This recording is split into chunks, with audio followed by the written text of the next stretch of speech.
Bharat England మధ్య జరుగుతున్న 5 టెస్టుల సిరీస్లో మరో టెస్ట్ మ్యాచ్ మిగిలి ఉండగానే భారత జట్టు సిరీస్ కైవసం చేసుకుంది.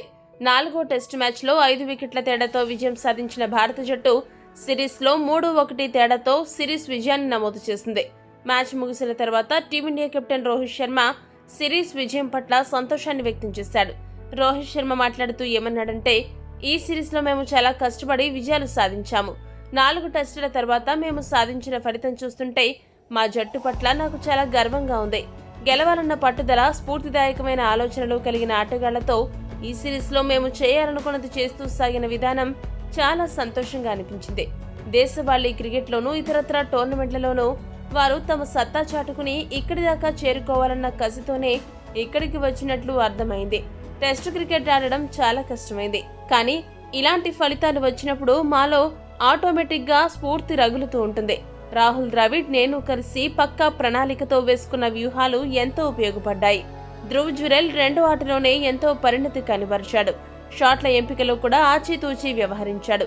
మొదటి ఇన్నింగ్స్ లో అతడు చేసిన 90 పరుగులు మమ్మల్ని ఇంగ్లాండ్ జట్టు స్కోరుకు చేరువ చేశాయి.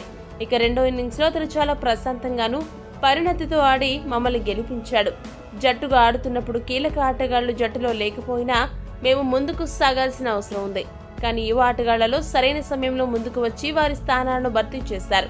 కోహ్లీ, కేఎల్ రాహుల్, పంత్ వస్తే యువ ఆటగాళ్ల పరిస్థితి ఏంటి అని చాలా మంది అడుగుతున్నారు. అందరికీ జట్టులో చోటు కల్పించాలంటే చాలా కష్టం. మ్యాచ్ల సమయంలో పిచ్ పరిస్థితులు, ఆటగాళ్ల ఫామ్ ను బట్టి నిర్ణయం తీసుకోవడం జరుగుతుంది. నాకు మ్యాచ్లో ఎలాంటి ఒత్తిడి లేకపోయినా బయట నుంచి చాలా ఒత్తిడి కనిపించేది. మీడియాలోనూ ఇతర మాధ్యమాల్లోనూ వారి గురించి రాసేవి, వినిపించేవి అన్నీ వారికి స్ఫూర్తిని రగిలిస్తాయి. గతం గురించి ఎక్కువగా తలుచుకుంటూ బాధపడే స్థితిలో మేము లేము. మరో టెస్ట్ మ్యాచ్ మిగిలి ఉండగానే 3-1 ఆధిక్యత సాధించాము. మా జట్టులో చాలా మంది 5 టెస్టుల సిరీస్ ఆడిన అనుభవం లేదు. అయినప్పటికీ చివరి టెస్టుల్లో కూడా మేము గెలుపు కోసం ప్రయత్నం చేశాము.